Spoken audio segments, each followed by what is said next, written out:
English के paper में direction दे रखी है, डायरेक्शन आप पढ़ोगे सबसे पहले। तो डायरेक्शंस क्या है, each of the following sentences in this section has a blank space. यहाँ पे ब्लैंक स्पेस खाली स्थान दे रखा है विद 4 ऑप्शंस, और 4 ऑप्शंस दे रखे हैं।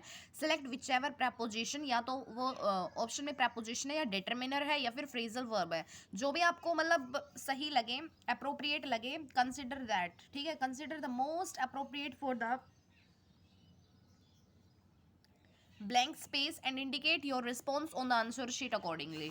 तो फर्स्ट जो था वो ये था, there is no truth in dash claims even though they have been cleverly stated. तो यहाँ पे there is no truth in these आ जाएगा, दीज यहाँ पे मेरे को सही लगा। तो these claims even though they have been cleverly stated. उसके बाद जो नेक्स्ट है वो ये है, the bridge was intended. Intended का मतलब होता है इरादा किया गया। The bridge was intended to allow people to cross dash to the other side of the river and get to work. अब इसमें कभी गलती मत करना, ये जो ब्रिज वगैरह को क्रॉस आएगा ना, इस टाइप से जो क्वेश्चन आएगा तो ओवर आएगा यहाँ पे। ठीक है, तो the bridge was intended to allow people to cross over to the other side of the river and get to work. उसके बाद जो नेक्स्ट क्वेश्चन है वो ये है, I shall not dash I have gone to the bottom of this matter and found the truth। यहाँ पे इन सभी ऑप्शंस में से जो है ज़्यादा अप्रोप्रिएट until है, so I shall not rest until I have gone to the bottom of this matter and found the truth। उसके बाद जो नेक्स्ट क्वेश्चन है वो ये है, there are several reasons behind my choice of location dash the family visit। तो यहाँ पे ज़्यादा अप्रोप्रिएट for आएगा। ठीक है, there are several reasons behind my choice of location for the family visit। उसके बाद अगला क्वेश्चन है, all human beings opt to have a moral center to fall back dash in times of crisis। तो यहाँ पे on आ जाएगा, fall back on in times of crisis। उसके बाद जो नेक्स्ट है, इसमें डायरेक्शन क्या दे रखा है, in the following items similar sounding words are given followed by the sentences wherein in each sentence one of these words has been used and underlined। You are required to identify those sentences in which these words has been used correctly and mark your response in the answer sheet accordingly। तो यहाँ पे pair जो मतलब है इसका to dream है, और ये PAIR पेयर का मतलब होता है मैचिंग जोड़ा, और PEAR पेयर होती है नाशपाती फ्रूट का नेम है ये। तो ये PARE pare means to trim. It is important to pare the branches of a trim to it is important to pare the branches of a tree to prevent excessive growth. ठीक है, ये वाला pair जो है to dream हो जाएगा इसका मतलब। The pair of tree is looked identical from a distance. Pair मतलब मैचिंग कर रहे हैं, ये पेयर जो जोड़े हैं वो ट्रीज के, वो दूर से जो है आइडेंटिकल लग रहे हैं। ठीक है, उसके बाद the pair tree was revered by the children of the locality for the bounty it offered each year. तो ये पेयर हो गया फ्रूट। ठीक है, उसके बाद जो नेक्स्ट है वो क्या है, so in which of the sentences given above has or have the words been used correctly. तो in all the 3 sentences, first में भी, सेकंड में भी एंड थर्ड में भी, तीनों में ही जो है मतलब इसका सही इस्तेमाल किया गया है, पेयर का और पियर का। ठीक है, उसके बाद जो नेक्स्ट है वो क्या है, यहाँ पे ये जो है SEANCE सीन्स और SCONCE स्कोन्स, और ये SCONE स्कोन। तो ये जो सीन्स है, सीन्स का मतलब हो गया सम्मोहन करना। Those who practise spiritualism are at times seen to participate in a seance. Seance में मतलब सम्मोहन करना। तो ये बात जो है ठीक है, यहाँ पे सही यूज़ किया गया है। बाकी जो यहाँ पे नेक्स्ट है वो है, दे इंजॉयड ईटिंग द स्कोन्स। स्कोन्स होता है कैंडल स्टैंड एक टाइप का, जो पुराने ज़माने में हुआ करता था, बहुत ही ब्यूटीफुल राजा महाराजाओं के घरों में कैंडल स्टैंड हुआ करते थे, जिसमें वे मतलब दिया बाती मोमबत्ती वे सब जलाया करते थे रोशनी के लिए। They enjoyed eating the scones that were served to them in the exclusive club. तो ये स्कोन्स जो है कैंडल स्टैंड थोड़ी ना खाया जाता है, तो ये चीज़ जो है वो गलत है। नेक्स्ट है, the scone reading on the graph indicated the correct value output of the experiment. ये स्कोन होता है जो चाय के साथ जो बिस्किट होते हैं छोटे छोटे हम जो खाते हैं, या चाय के साथ जो भी खाया जाता है वो स्कोन होता है। तो the scone reading on the graph indicated the correct value output of the experiment. तो ये बात भी जो है वो गलत है। तो in which of the sentences given above has or have the words been used correctly. तो सिर्फ फर्स्ट में ही किया गया है, ओनली इन वन। ठीक है, those who practise spiritualism are at times seen to participate in a seance, मतलब सम्मोहन करना। ओके, और ये जो स्कोन है इसका मतलब कैंडल स्टैंड, और ये जो स्कोन था इसका मतलब चाय के साथ जो बिस्किट होते हैं, लेकिन यहाँ पे सेंटेंसेस में सही वर्ड यूज़ नहीं किए गए हैं। तो उसके बाद जो नेक्स्ट वो क्या है, ट्रूइज्म और अल्ट्रुइज्म। तो ये जो ट्रूइज्म है इसका मतलब क्या होता है, that one has to reap what one sows is a truism, ये सत्य होता है, ठीक है, कि जिसने जो बोया है वही वो काटता है, ठीक है। उसके बाद जो नेक्स्ट है वो क्या है, अल्ट्रिज्म। अल्ट्रिज्म का मतलब होता है परोपकारी, जो दूसरों के लिए जिए वो होता है परोपकारी, ठीक है। अपने लिए तो कुत्ता भी जीता है, लेकिन मतलब असली इंसान वो होता है जो दूसरों के लिए जीता है। So the altruism uttered by the seer covered by the higher levels of spiritual knowledge. तो ये परोपकारी, ये वर्ड यहाँ पे सही यूज नहीं किया गया, तो यहाँ पे गलत है। So in which of the sentences given above has or have the words been used correctly? तो in only first, okay। उसके बाद जो next question है वो क्या है, so the next question is यहाँ पे कंसिक्वेंट और कंसिक्वेंस का मतलब हमें यूज करना है। तो कंसिक्वेंट होता है एक तरह से मतलब लगातार सा नहीं होता consequent, okay. So consequent to the decisions taken by the committee a new set of procedures was brought into the force। तो यही है मतलब इसका मतलब इस डिसीजंस के लगातार जो है ये चीज़, ठीक है। तो यहाँ पे sentence consequent to the decisions taken by the committee a new set of procedures was brought into the force, ये बात ठीक है। उसके बाद जो नेक्स्ट वो क्या है, the past is of little consequence. Consequence का मतलब होता है रिजल्ट ऑफ एन एक्शन, किसी भी काम का जो परिणाम को कंसिक्वेंस बोलते हैं। So the past is of little consequence when one is willing to bravely face the challenges of the future. तो यहाँ पे भी ये बात सही है। So in which of the sentences given above has or have the words been used correctly. तो in both the sentences मतलब चीज़ें सही यूज की गई हैं। उसके बाद जो नेक्स्ट वो है ASEIZE सीज, और एक है CEASE सीज, और एक है CREASE crease. So the customs department decided to seize the consignment of contraband goods। तो यहाँ पे seize का मतलब होता है जब्त करना। So the customs department decided to seize the consignment of contraband goods। तो यहाँ पे ये चीज़ जो है सही इस्तेमाल की गई है। उसके बाद जो नेक्स्ट वो ये है, to improve relations two parties decided that the hostilities between them should cease। cease मतलब होता है स्टॉप कर देना, रोकना। तो ये बात भी ठीक है। मिलिट्री पर्सनल मतलब मिलिट्री के जो पर्सनल होते हैं कर्मचारी required to be attired in trousers with a knife edge like crease, मतलब वो ऐसी पैंट पहनेंगे, ऐसी ट्राउजर पहनेंगे जिसमें मतलब कि इस तरीके से आयरन हो रखी हो जैसे कि उनकी लाइन ऐसे लगे जैसे चाकू की धार होती है। So the military personnel are required to be attired in trousers with a knife is like crease, ठीक है। तो क्रीज मतलब एक तरह से लाइन होता है। तो ये तीनों ही पॉइंट्स जो है यहाँ पे ठीक है। In which of the sentences given above has or have the words been used correctly in all the three sentences. उसके बाद जो नेक्स्ट वेरी इंटरेस्टिंग यहाँ पे क्या है, in the following items an idiom और अ प्रोवर्ब, कहावत या फिर मुहावरा दे रखा है। Select the response that correctly describes the meaning of the idiom or proverb and mark your response on the answer sheet accordingly. Listen with the half an ear. Listen with half an ear का मतलब होता है not पे full attention, कि मतलब जो है बिना फुल अटेंशन के आप बात सुन रहे हैं। डाइड इन द वूल का मतलब होता है unchanging and firm in the belief and conviction, मतलब बिल्कुल डाइड इन द वूल, ठीक है। उसके बाद जो नेक्स्ट वो क्या है, let sleeping dogs lie, not interfere in situation where interference may exacerbate matters, ठीक है। मतलब गड़े मुर्दे नहीं उखाड़ने चाहिए। फॉर एग्जाम्पल आप अपने किसी फ्रेंड से मिलने गए, और फ्रेंड से जो है कोई ऐसा तो है नहीं कि रोज़ रोज़ मुंह उठा के मिलने जा रहे हो, कभी कभार ही मिलते हो, उसमें भी आप गड़े मुर्दे उखाड़ दो, मतलब पुरानी बात को जो है छेड़ दो, तो इससे क्या होगा, वो मीटिंग जो है वो बिल्कुल खराब जाएगी। So let sleeping dogs lie, not interfere in situations where interference may exacerbate matters. तो मतलब गड़े मुर्दे नहीं उखाड़ने चाहिए, चाहे वो हस्बैंड वाइफ का रिलेशनशिप हो या कोई सा भी रिलेशनशिप हो। मतलब पिछली बात जो है भुला देनी चाहिए, और मतलब ऐसे मुद्दे उठाने नहीं चाहिए जो मामला जो है वो सुलझाने की जगह जो है उसको खराब कर दें, ठीक है। तो not interfere in situations where interference may exacerbate matters, और हर एक के मामले में टांग भी नहीं अड़ना चाहिए, ठीक है, स्मूथ लाइफ चलाने के लिए। So let sleeping dogs lie मतलब not interfere in situations where interference may exacerbate matters. उसके बाद जो नेक्स्ट है वो क्या है, stitch in time saves nine. इसका मतलब ये है timely addressal of a problem prevents future exacerbation of the same. Timely addressal of a problem prevents future exacerbation of the same. इसका मतलब ये है कि अगर कोई चीज़ जैसे फटी थी, कोई कपड़ा फटा था, तो स्टार्टिंग में अगर उसमें हम सिलाई लगा देते हैं तो वो जो है बाद में जो हमने लेट सिलाई करी उसकी वो पूरा का पूरा ही सारा उधड़ गया, जो भी चीज़ है कपड़ा वगैरह, तो मतलब वो नो सिलाई को बचा सकता है अगर पहले ही उसको टाक दिया जाए तो। उसके बाद जो नेक्स्ट है वो क्या है, fight fire with fire, use the same force or strategy to one's opponent to counter them. इसका मतलब जैसे कि यूएसए है, टैरिफ उसने बढ़ा दिए, तो चाइना भी जो है टैरिफ बढ़ा रहा है, तो fight fire with the fire, use the same force or strategy of one's opponent to counter them. उसके बाद जो नेक्स्ट है वो क्या है, straight and narrow, honest and morally acceptable way of being, मतलब जो ऑनेस्ट है एंड जो भी मोरलिटी वगैरह होती है लाइफ में, जो भी फॉलो करके चल रहे होते हैं, तो वो बहुत ही मतलब इजी लाइफ नहीं होती, बहुत ही उसमें मुश्किलें आती हैं।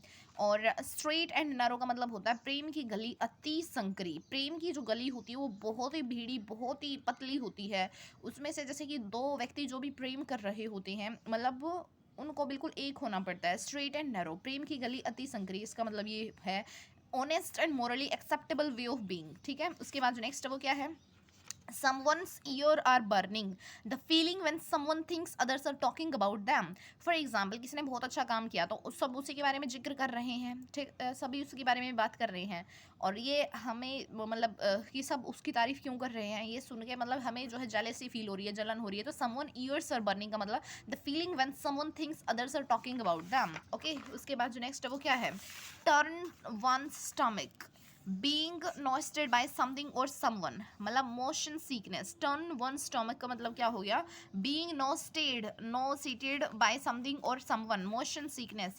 the world is your oyster, मतलब you have all the opportunity to obtain what you wish from life, the world is your oyster, you have all the opportunity to obtain what you wish from life। उसके बाद जो next है वो क्या है, cast one's bread upon the waters, to do without seeking reward, for example कई बार हमारे लिए अजनबी व्यक्ति जो है इतना मतलब अच्छा काम कर देते हैं, उनको जो है कोई भी उससे बेनिफिट नहीं मिल रहा होता, लेकिन फिर भी वो कर देते हैं जस्ट फॉर द ह्यूमैनिटी। और ऐसे ही जैसे कि कुछ एनिमल्स होते हैं, जैसे कोई इंसान ने मछलियों को खाना खिलाता है, मतलब जो नदी होती है उसमें मछलियों को दाना डालता है या कुछ भी चिड़ियों को दाना डालता है, तो उससे उसको पुण्य मिलेगा या नहीं मिलेगा, ये सारी चीज़ें तो आइडियलिज्म की बात होगी, मतलब स्पिरिचुअलिज्म की बात होगी। बाकी नेचुरलिज्म जो है वो उसको मिलेगा या नहीं मिलेगा, it doesn't matter.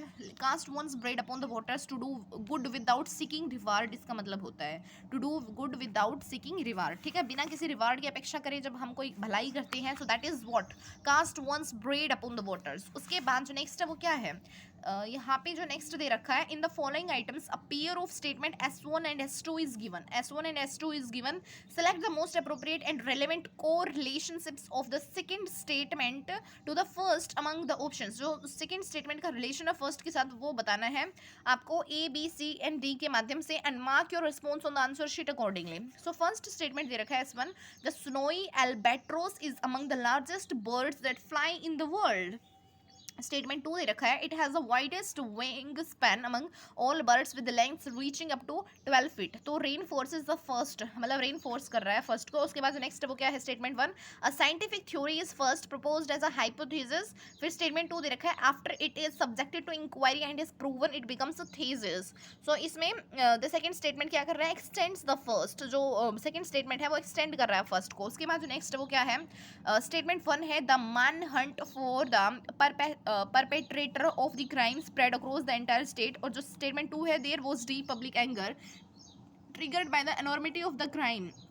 The second statement क्या कर रहा है, is a precursor to the first. उसके बाद जो नेक्स्ट है वो क्या है, फर्स्ट जो है statement, awareness about one's own personality type is very important. और जो स्टेटमेंट 2 है, self awareness is a difficult goal for most people. The second statement is contrapuntal with the first, with का मतलब होता है आमने सामने, ठीक है। उसके बाद जो नेक्स्ट है वो क्या है, नेक्स्ट है स्टेटमेंट 1 में, liberalisation changed the contours of India's economy. Statement 2 क्या कह रहा है, India is today poised to become one of the top economies of the world. तो कोरिलेट्स टू द फर्स्ट है। उसके बाद जो नेक्स्ट है वो क्या है, statement first, the final outcome can never be predicted incontrovertibly।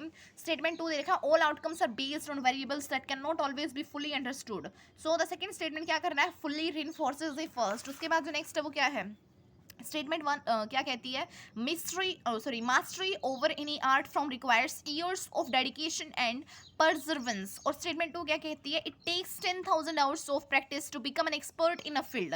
So the second statement क्या है, is fully consistent with the first, mastery over any art form requires years of dedication and perseverance and it takes 10,000 hours of practice to become an expert in a field, ठीक है। For example इसमें मैं अपना example लेती हूँ कि मेरे को जो है लगभग 5 साल हो गए विद डेडिकेशन जो है यूट्यूब पे वीडियो बनाते हुए, and more than 10,000 hours of practice जो है एज अ टीचिंग, मतलब इस तरीके से जो है प्रैक्टिस जो है मेरी हो चुकी है।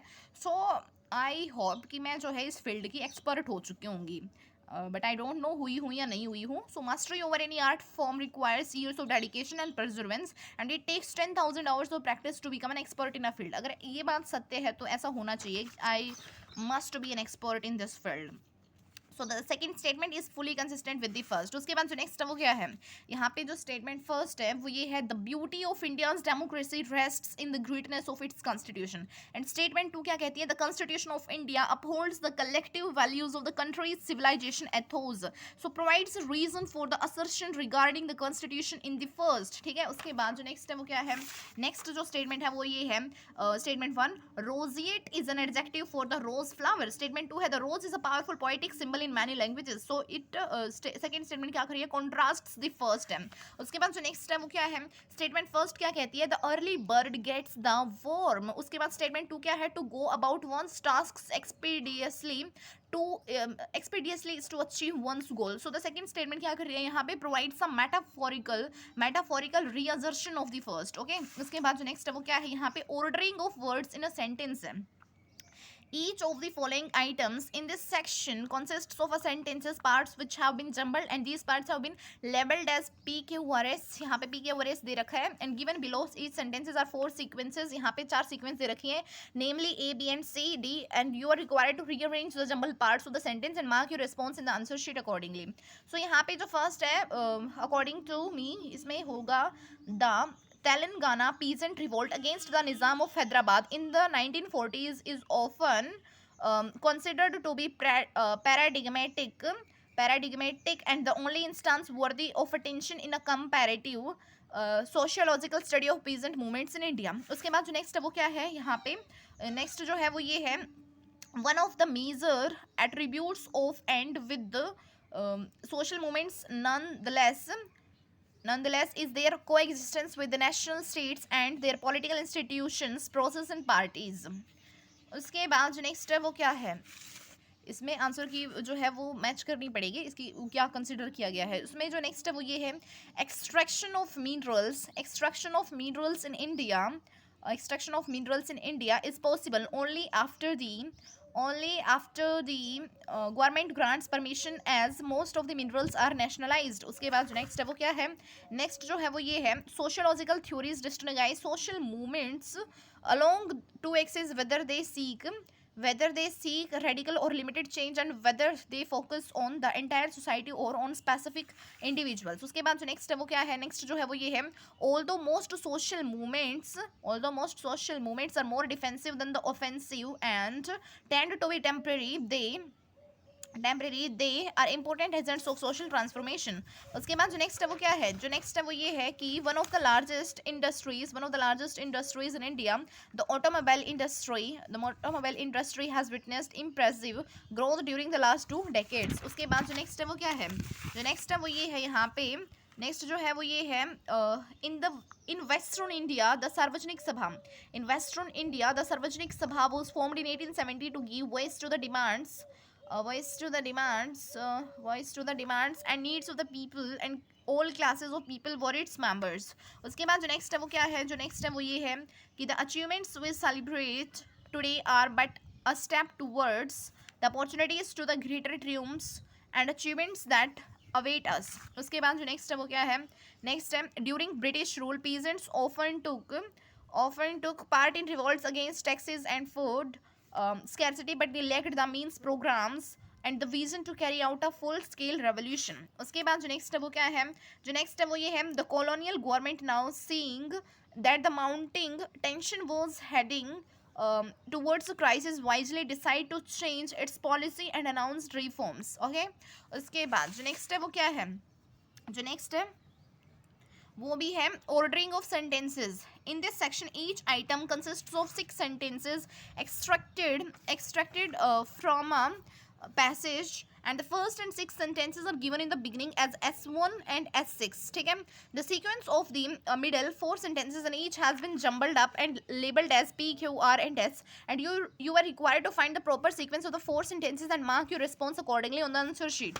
ठीक है, तो यहाँ पे जो है क्या हो जाएगा, सबसे पहले देखो फर्स्ट स्टेटमेंट तो यही होगा, the minimum thermometer The minimum thermometer has a large bore and its fluid is colorless alcohol. Statement first तो ये हो गई. अब उसके बाद जो नेक्स्ट है वो स्टेटमेंट फर्स्ट तो ये हो गई.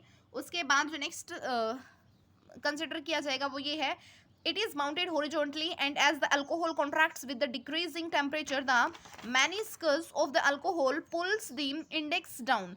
फिर उसके बाद नेक्स्ट है, a tiny dark index in the shape of a long dumbbell is placed in the bore below the top of the alcohol column. फिर उसके बाद जो नेक्स्ट है वो है, resetting the dumbbell of the minimum thermometer is accompanied by the action of inverting the stem until the index slides down to the meniscus. फिर उसके बाद when the meniscus moves up the bore, it leaves the index behind to register the lowest temperature. So the daily temperature is recorded since a permanent continuous record of temperature is desired. ठीक है, तो इस तरीके से जो है ये मतलब सारे वर्ड्स जो है सेंटेंसेस जो है वो जंबल किए जाएंगे. उसके बाद जो नेक्स्ट है वो क्या है, यहाँ पे फर्स्ट स्टेटमेंट तो ये होगा, the Cretaceous period extends from about 146 million years ago to 65 million years ago. फिर उसके बाद जो नेक्स्ट है वो होगा, apart from deposits this period is marked by the transgression of the sea and outpouring of huge quantities of lava so as to form the Deccan trap and intrusion of plutonic rocks such as gabbro and granite. Second segment ये हो जाएगी. फिर third हो जाएगा, this outpouring has been very widely distributed in the country with divergent faces of deposits being found in different parts of India and in contrast to the relatively newer Himalayas these faces that are found in different parts of India are much older in origin. फिर उसके बाद जो next है इसमें हो जाएगा, towards the end of the Cretaceous period the peninsula was affected by intense volcanic activity और last जो हो जाएगा वो हो जाएगा, during this period enormous quantity of basaltic lava was poured out to the surface assuming a great thickness of over 3000 metres. तो इस तरीके से ये चीज़ जो है वो सोल्व होती है. उसके बाद जो नेक्स्ट वन है, नेक्स्ट जो है वो ये है, फर्स्ट तो हो जाएगा, the central Indian highlands known as the Vindhyan Mountains occupy a large basin extending from Chittorgarh in the west to Sasaram and Dehri on zone in the east. Statement first हो गया. And then उसके बाद जो next है वो statement to हो जाएगा, one branch of the basin extends from Sasaram to Hosangabad and this branch of this basin occupies large continuous areas stretching over 1 lakh square kilometer from the Chambal to the Son and several isolated exposures of sedimentary rocks occur in the Bastar area of Chhattisgarh and in some of the exposures of the Vindhyan systems are found diamond bearing conglomerates. And the last हो जाएगा, the Panna district of Madhya Pradesh and the Kurnool district of Andhra Pradesh are well known for the diamond production. उसके बाद जो next है वो क्या है, statement first हो जाएगा, drought is a continuous and lengthy period during which no significant rainfall is recorded during the rainy season. Statement first हो गया. एंड देन इसमें जो है स्टेटमेंट फर्स्ट हो गया और फिर उसके बाद जो है वो हो जाएगा इसमें, this definition however does not apply to mountain राम and Cherrapunji where even 1 week recording less than 0.25 mm of rainfall may be considered as a drought period हो जाएगा. और इसके बाद in general the areas recording less than 60 centimetre of rainfall annually and in which the variability of rainfall is more than 20% are the drought prone areas in India and areas where the variability of rainfall varies between 20 to 60% are the chronic drought prone areas. And उसके बाद in India the meteorological department has defined drought as a period of at least 22 consecutive days on none of which is there more than 0.25 mm of rainfall. और उसके बाद इसमें हो जाएगा, in India droughts are more frequent in the areas where the average annual rainfall is less than 60 centimetre and the variability of the rainfall is over 20%. उसके बाद जो next है यहाँ पे स्टेटमेंट फर्स्ट दे रखा है, अच्छा इसमें हो गया, the definition of large farmers differs from state to state in India. फिर उसके बाद जो नेक्स्ट है वो है, for example a farmer having 10 acres in Kerala is a large farmer while in Rajasthan, Punjab and Haryana he falls under the category of a small और medium farmer. And then उसके बाद all the studies conducted in areas where green revolution is success show that the large farmers have been the main greeners of the package programme.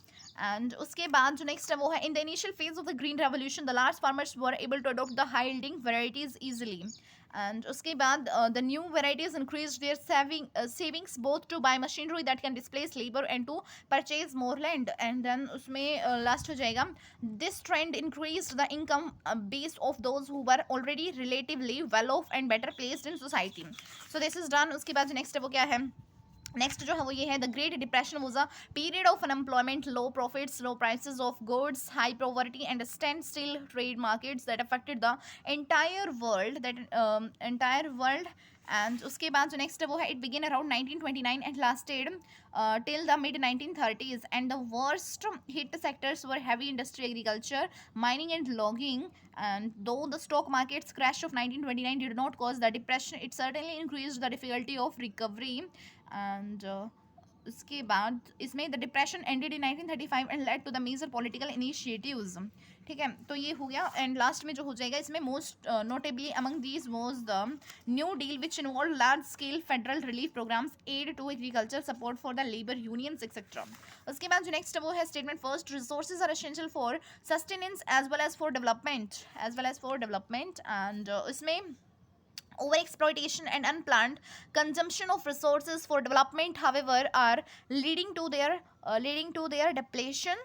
और उसके बाद such depletion has socio-economic and environmental consequence, and उसके बाद these consequences can be tackled by the adopting resource conservation as a means to manage and save resources for a better future।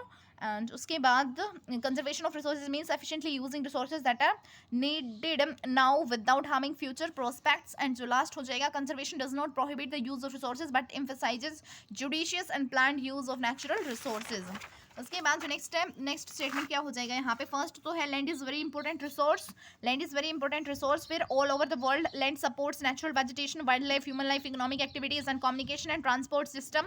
फिर उसके बाद, it is therefore an important asset that needs to be used with the care and concern because it is finite in the nature. And उसके बाद, in consequence to all of these, careful planning of land use assumes the utmost significance.